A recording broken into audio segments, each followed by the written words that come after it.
I want to let you know Joe Biden is screwing you on healthcare, on prescription drug prices. And when he ran for president, Big Pharma backs Joe Biden, but people don't think he'll fix drug pricing. Why do you think people don't think he'll fix it? Because he's fucking backed by Big Pharma. Why is there a but? And that doesn't make sense. But it's and it should be and. So that's because someone from Newsweek is a shitty editor and they wrote a shitty headline. That is a shitty headline. But Big Pharma backs Joe Biden, so people don't think he'll fix. Right? So that's not. But he's working with Big Pharma. They should lower prices there. But people still don't think he will. Yeah, it's so stupid. What about small pharma? Nobody ever helps them. Nobody ever helps small pharma. The pharmaceuticals and health products industry has donated more than $5.9 million to Biden's presidential campaign. So this one, I guess this is from, let me see when this is from. This is from September 29th, 2020. Right before the election, right? I guess those people feel pretty dumb now. So it works. They gave him $5.9 million, and you're going to see how it worked.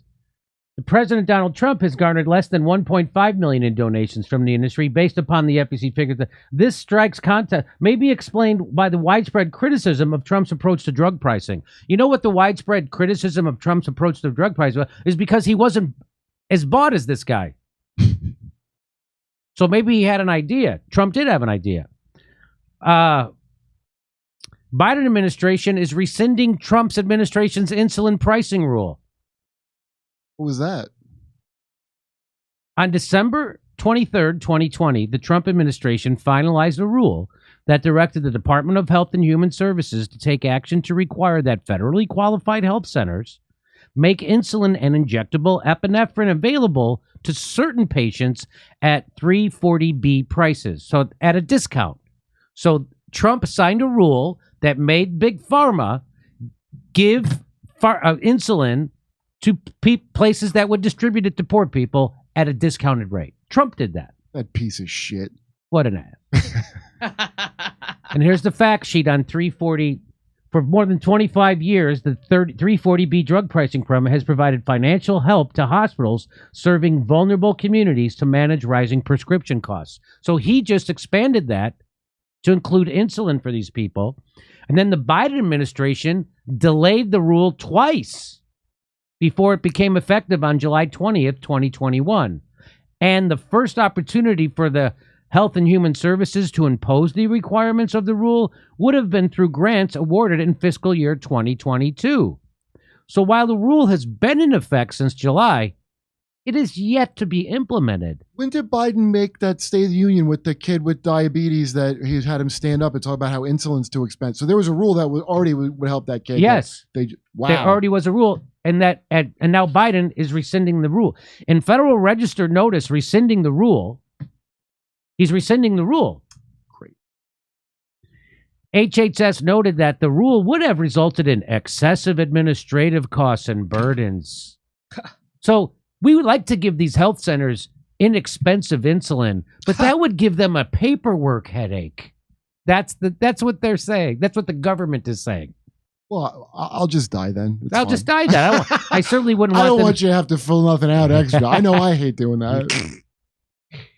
Specifically, the agency took issue with the requirement that health centers would need to create and maintain new practices to determine patients' eligibility to receive drugs at below or discounted prices.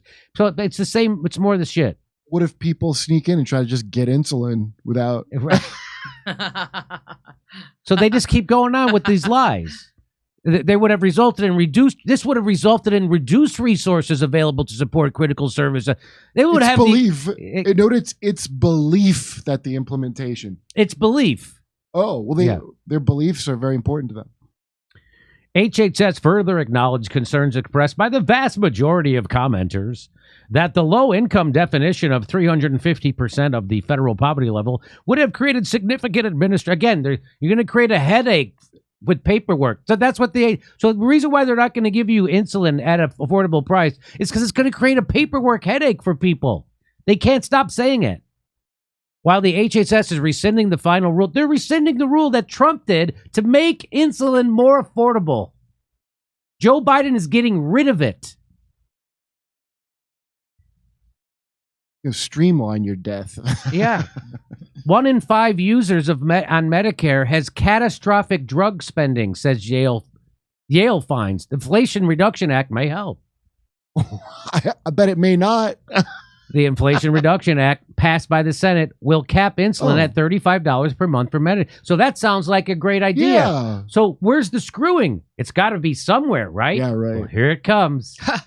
But that dashed hopes to curb insulin prices for a broader set of the diabetes patient population, about 7.9 million of whom rely on insulin, according to the new research from you. So everybody else except people on Medicare are going to get it pounded in their ass when they try to buy insulin. The only people they're going to take care of are the people on Medicare. Everybody else has to go get raped. And that's smart, because then they won't reach the age where you have to pay for it with Medicare. That's right. So it kind of kills two birds with one stone. For patients with oh my God. Yale's research found that 14% of people in the United States who use insulin experience catastrophic levels of spending on the treatment. When normal housing and food expenditures are subtracted from their incomes, at least 40% of the remaining money is dedicated to paying for insulin. Politics of insulin revealed the sickness of the U.S. healthcare system. In 1923, when they invented insulin, the people who invented it charged $1. The University of Toronto, they sold it, their patent, for $1. Why? Because they wanted it to be affordable for everyone. Why, if the patent's available for everyone, then why? So flash forward 100 years, Kurt, and the price of insulin is anything but. Prices have soared. Some formulations cost 1,000% more than they did at the turn of the 21st century. The price of 1 vial of Humalog insulin stood at $21 in 1999. Now it costs $332 in 2019, and many diabetics require more than 1 vial a month. What do you want? Government to come in? You want the government to come in? You want the government? Say you have to get insulin? The reasons for the price rises are complex, but can be whittled down to a simple fact. Without insulin, diabetics die. Oh. Pharmaceutical companies that manufacture insulin have enormous leverage to charge whatever they want. In most developed countries, diabetics don't pay hundreds and sometimes thousands of dollars a month for insulin because governments regulate the price. The U.S., of course, is the exception because we're the most corrupt. Called exceptionalism. But with 10.5% of the U.S. population diagnosed with diabetes, a percentage which is sure to grow, the rising cost of insulin has become a political punching bag. Only 3 pharmaceutical companies, Eli Lilly, Sanofi, and Novo Nordisk, produce insulin and control 90% of the market. Honestly, so it's an oligarchy, right? Isn't that what they call it? Honestly, we sometimes call the big 3, or oligopoly. That's what that's called, an oligopoly. Isn't that what's called, an oligopoly? Honestly, we sometimes call the big 3 insulin makers a cartel. Okay, or a cartel. Then they tell us to stop, and we do. They have demonstrated behavior where they raise insulin prices in lockstep, and they have a near complete dominance in the market. They also put large amounts of money in sponsorships and patient advocacy groups, so their influence is huge. Faced with growing pressure to lower prices, the pharmaceutical companies have started releasing cheaper formulations. Eli Lilly announced that it will make a so-called generic version of its Humalog insulin and sell it for 70% less. $82.42 for an individual vial instead of $336.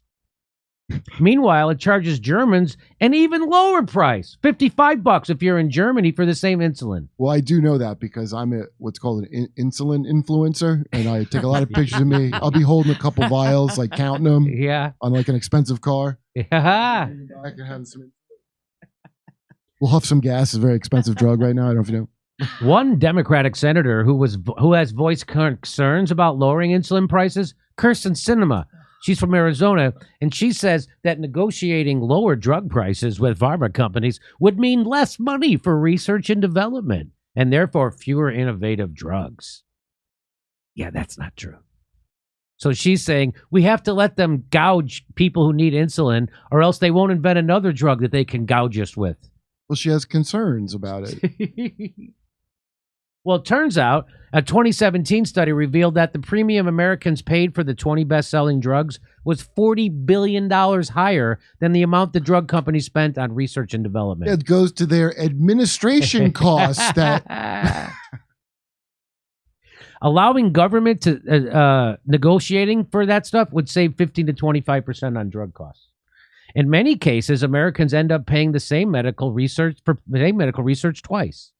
The biggest public funder of drug research is the U.S. taxpayer through the National Institutes of Health, which contributes almost $52 billion to research. What do you want the government to do? Oh, they do? Oh, they do? Okay. The results are then sold to big pharma companies, which sell the drugs to Americans at jacked up prices. Cool. Cinema, who raked in $1.1 million in campaign bribes from pharmaceutical companies in 3 months, is far from the only recipient of big pharma money. Why are you allowed to take $1 million from one corporation and you're a senator? Corporations are people too. That's right. The industry is the biggest spending lobby group in the United States, dishing out $352.8 million just last year. That's not the only way Big Pharma buys influence. It also spent $6.65 billion in 2020 on advertising to convince patients to buy their medications. That's enough to bring 5 new drugs to market in a year. And also, why are they advertising on TV? Why are they advertising? By Pfizer, making a difference. Brought to you by Pfizer. CNN Tonight. Brought to you by Pfizer. Early Start. Brought to you by Pfizer. Friday night on Aaron Burnett Out Front. Brought to you by Pfizer. This Week with George Stephanopoulos is brought to you by Pfizer. This weather report brought to you by Pfizer. Today's countdown to the royal wedding is brought to you by Pfizer. And now a CBS Sports Update brought to you by Pfizer. Meet the Press Data Download. Brought to you by Pfizer. This portion of CBS This Morning sponsored by Pfizer. On how to find the hidden sugars in the American family diet. Sponsored by Pfizer. Wow, Pfizer brings me everything except affordable insulin.